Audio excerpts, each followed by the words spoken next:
Greetings, metalheads. Welcome to No Nonsense Metal Reviews. I'm George, and today I'm back with yet another new release review.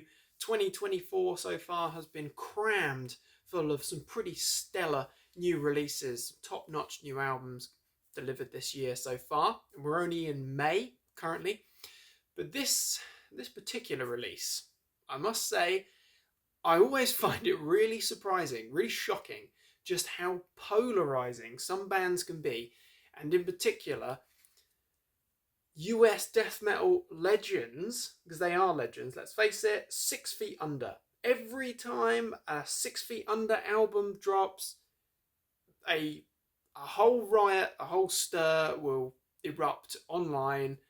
People absolutely hating it, people absolutely loving it. It's the Marmite of death metal. You either love 6 Feet Under or you hate them. You either love the new album or you hate it. It seems to be really polarizing, and I will go on record say I've never understood that. I'm a big 6 Feet Under fan. I've been a big fan of 6 Feet Under for many, many, many years. And as far as new album, which I believe is album number 14, Killing for Revenge goes, this is a fantastic album. It's a great 6 Feet Under album. It's a great death metal album. It's a really, really solid piece. They've got a lot of great albums in their catalogue. 6 Feet Under have been around for a long time. It's been many, many years since frontman, vocalist, and writer, I guess the main man, Mr. Chris Barnes, since he left Cannibal Corpse, it's been a lot of years. And of course, I'm sure you're probably aware, prior to 6 Feet Under, or there might have been a slight overlap, Chris Barnes fronted Cannibal Corpse for those first 4 crucial full-length albums. But since he's been doing the deadly thing with 6 Feet Under, and in my opinion, pretty consistently been delivering the goods. I think 6 Feet Under are a pretty reliable band. They've been pretty consistent over the years. There is a few albums in their catalogue that are somewhat shaky. A couple that I don't tend to revisit, I must admit. But for the large part, and certainly for the last, shall we say, 5+ albums, 5 or 6+ full-length albums, they've been very consistent. So Killing for Revenge, new album, 2024. What does 6 Feet Under look like? Well, 6 Feet Under looks like this, because this is what 6 Feet Under does. They do gruesome death metal. Of course, that artwork, you may recognise the style there. I have to remind myself of the chap's name.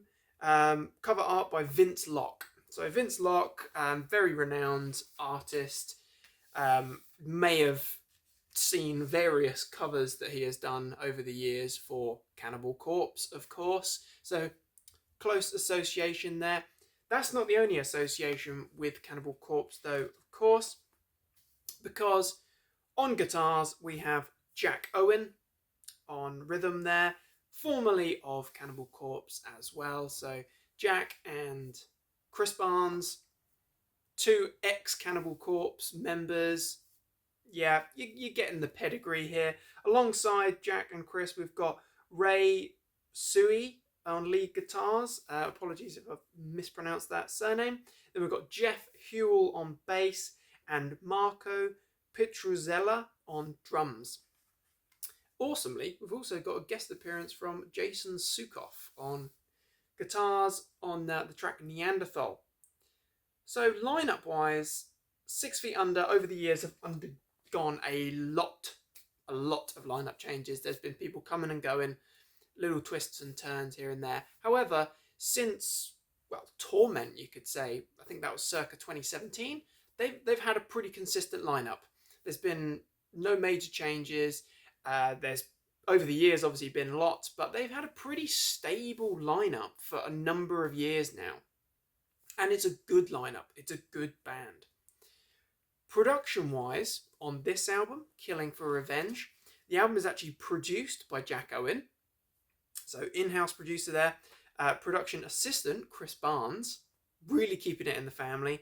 And awesomely, executive producer is Mr. Brian Slagle of Metal Blade Records, the big man himself. So, why do people hate 6 Feet Under so much? Don't really know. Might be something to do with Chris Barnes' very unique vocal style. I personally really like Chris Barnes' vocal delivery and his vocal style. And what I will say about Killing for Revenge is that this album contains, without a doubt, the best vocal work we have heard from Chris in a long time. A long time. Even with the more recent albums, like previous album, Nightmares of the Decomposed. And what year was that? That was 2020. So 4 years ago, in years, sounds significantly better than he did on that album. Prior to that, Torment. As I mentioned, I believe that was 2017. Sounds better than he did here. Then we start to get into comparable levels. Crypt of the Devil.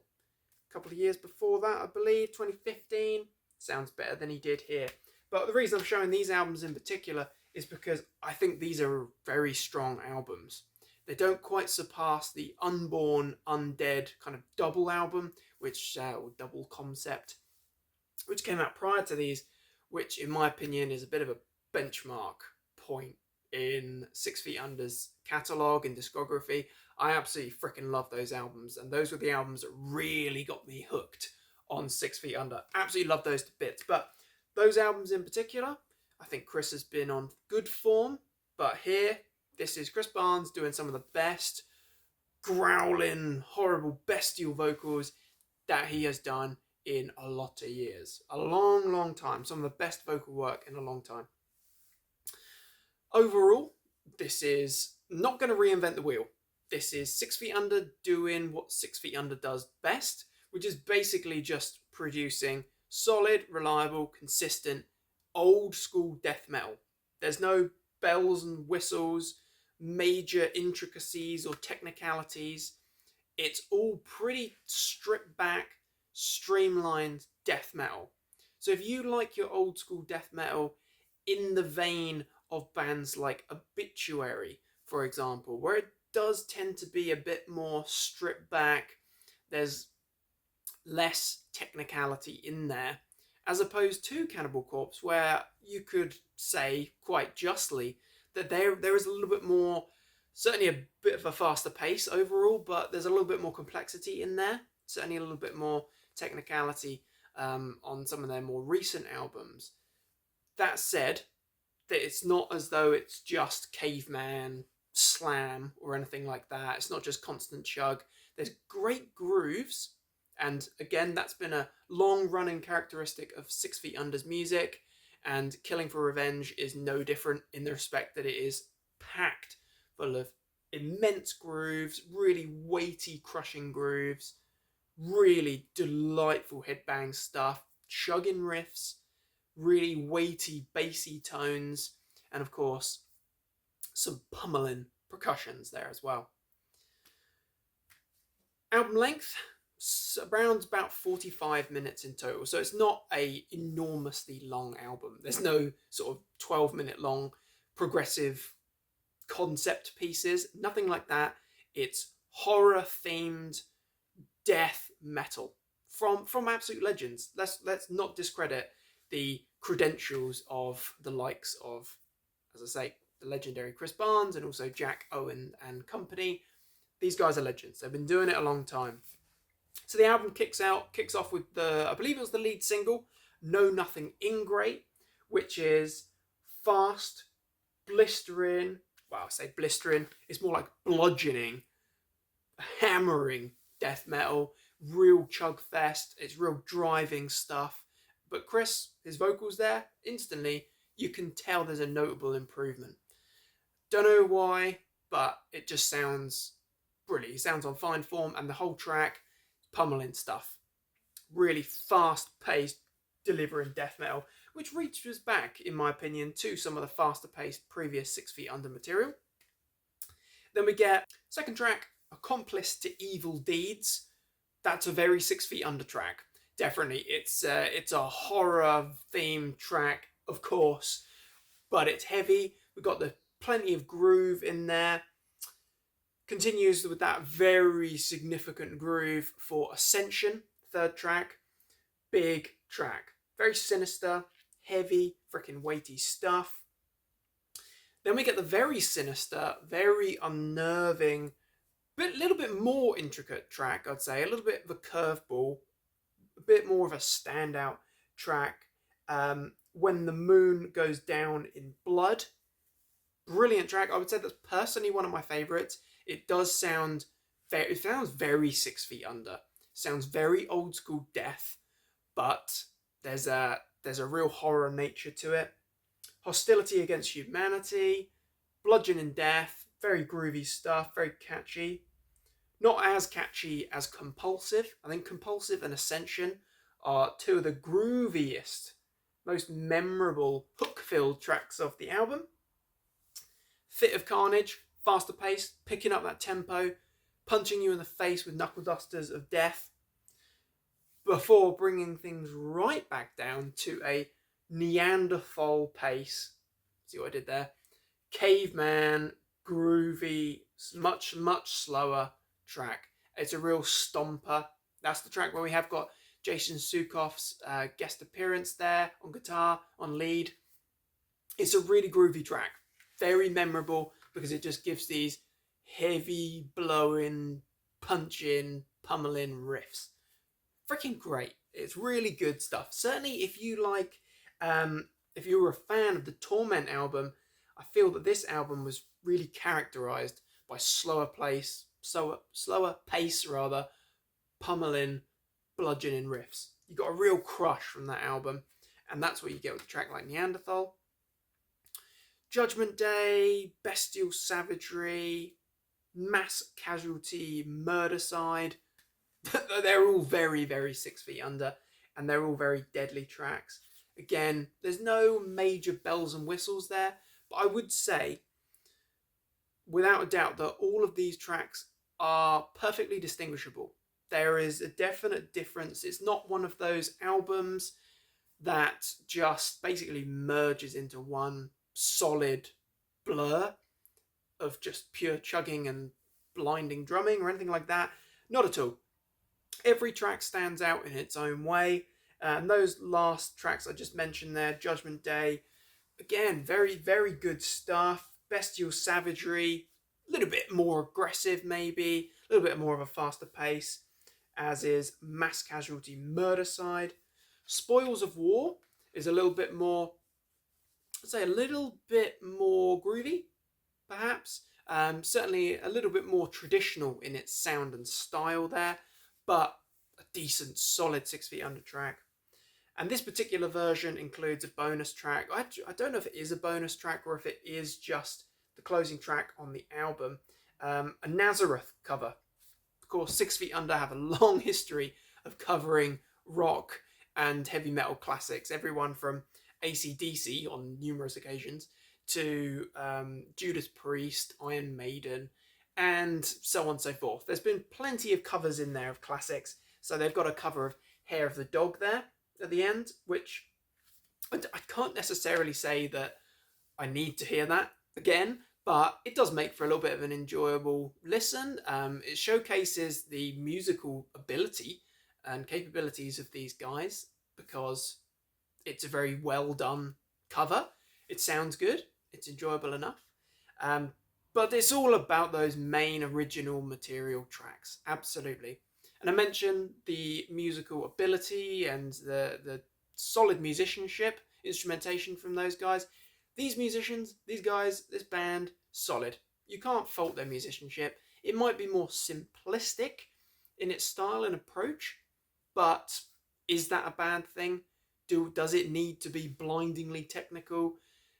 No, it doesn't. If we want technicality, we know that we can go and listen to Cryptopsy, Cattle Decapitation, Archspire, Rings of Saturn. We know where to go if we want more technical stuff.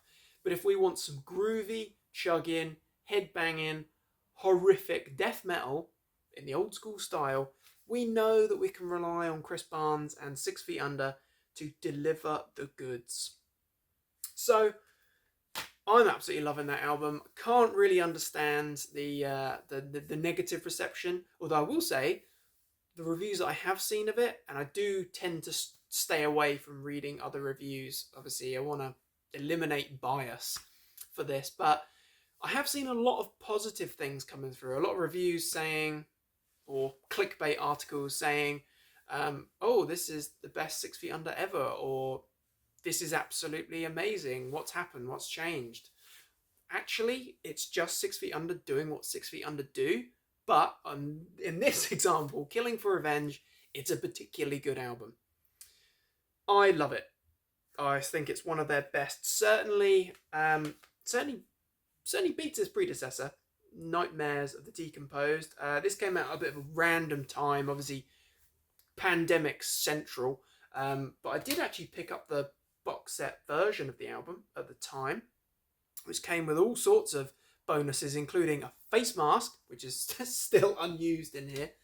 But I overlooked this one. I gave it a listen at the time, maybe a few listens, but really overlooked it. This one, when I saw this was coming out, Killing for Revenge, when it was announced, I was really excited about it.